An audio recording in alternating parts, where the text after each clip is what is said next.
દેશને મારી જરૂર છે. જોયું ગાભાજી?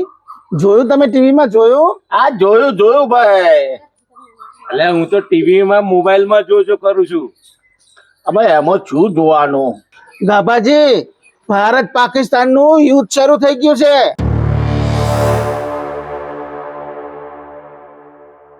એટલે હવે આપણે સંભાળીને હાચવીને રહેવું પડશે. કારણ કે આનું કઈ નક્કી ન કહેવાય. ગમે તે આઈને વચ્ચે બોમ્બ પડે, બૂમ. એમાં ગભરાવા જેવું શું છે? હે આ પાકિસ્તાન તો ભૂક્કા નીકળી જશે.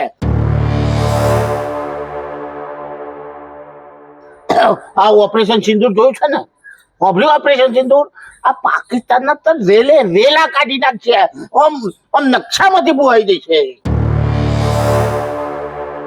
આ પાકિસ્તાન શું તોડી લેવાનું છે? એટલે ભૂક્કા કાઢી નાખી, ભૂક્કા. આ ઓપરેશન સિંદૂર સાંભળ્યું છે ને? હું મોટો થઈને સૈનિક બનીશ. હું પણ સૈનિક બનીશ મોટો થઈને.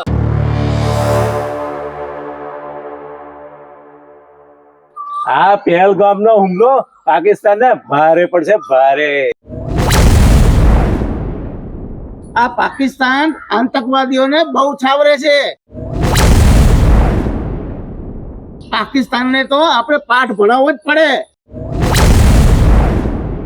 અલ્યા, તમે આ ગાભાજીના જે ઓળખતા નહીં. હે આ પાકિસ્તાનના તો ઉભા સોત્રો કાઢી નાખ્યો.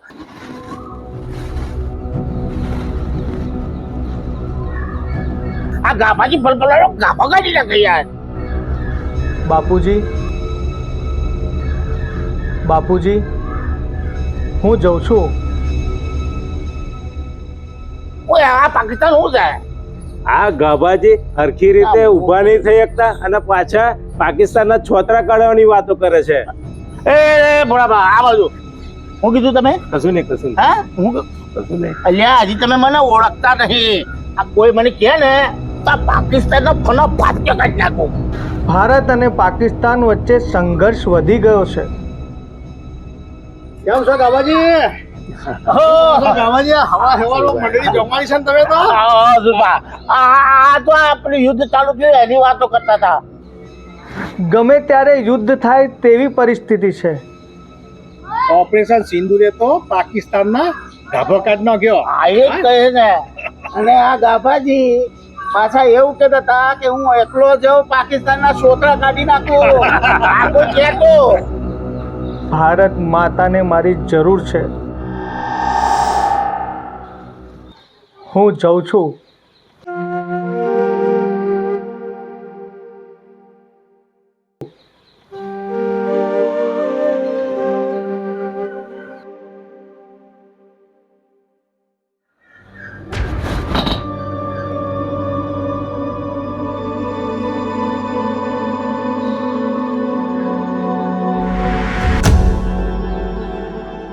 જાઓ, હું કઉ છું ને, જાઓ. પાકિસ્તાનના છોકરા ભૂકાન જે કાઢવું કાઢીને આવતા રહો, જાઓ.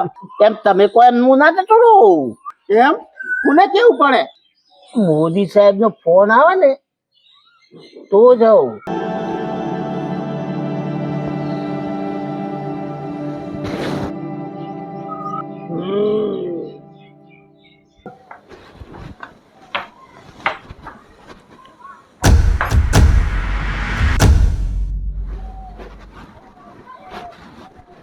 મોદી સાહેબ તો કઈ નવરાશે જ તમને ફોન કરશે.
અલ્યા લાખા, આ તને આયા તો 4 દાડા થશે અને પાછો હેડ્યો.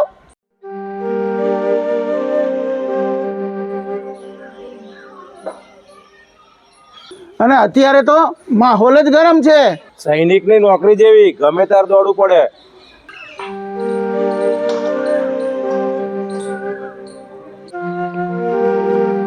સૈનિક દોડે છે એટલે તો આપણે શાંતિથી બેસી શકીએ છીએ. અલ્યા આવ્યો છે તો 2-4 દાડા રોકાઈ જા, આ બાપની સેવા કર. હા? અને મને નહીં લાગતું કે બહુ દાડા કાઢે.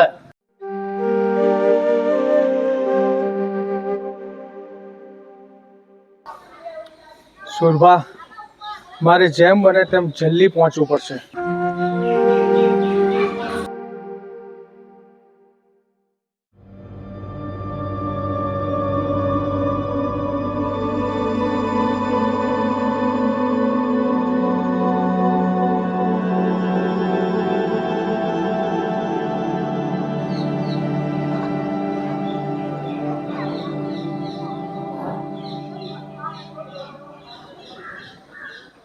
હું જઉં છું સુરભા. દેશને મારી જરૂર છે.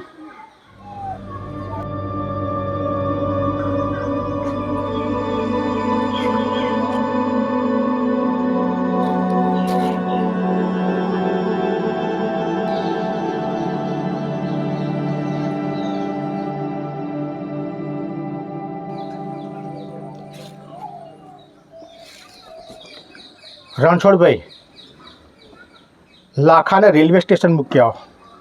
હા,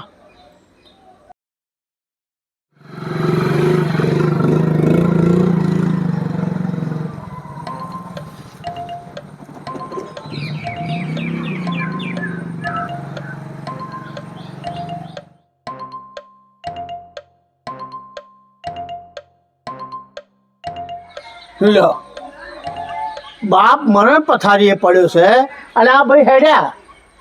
બાપની સેવા કરવા ના રહે ને હેડ્યા. બાપ જ ના રહ્યો હોય તો સેવા કોની કરે? એટલે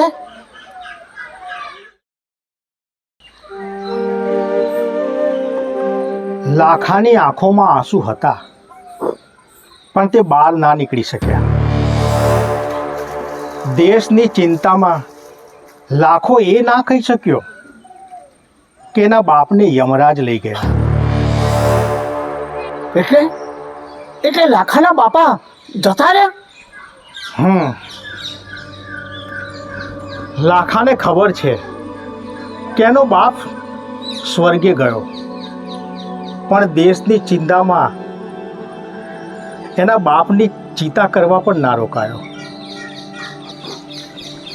ગાભાજી, લાખો આવ્યો તો બાપની સેવા કરવા, પણ અત્યારે જરૂર છે દેશને લાખા જેવા બહાદુર સૈનિકોની. ગમે તેવા સંજોગોમાં દેશ માટે સમર્પિત હોય છે સૈનિક. લાખા જેવો સૈનિક આપણા ગામમાં હોય તેનાથી મોટું બીજું શું? હા, ધન્ય છે લાખા, તને ધન્ય છે. અલ્યા તારા જેવો સૈનિક આપણા ગામનો હોય એનાથી બીજું હું હોય. સલામ છે તને લાખા, સલામ છે. લાખાએ તો એની ફરજ નિભાવી, હવે આપણે આપણી ફરજ નિભાવીએ. લાખાના બાપની અંતિમ વિધિની ફરજ. ચાલો ચાલો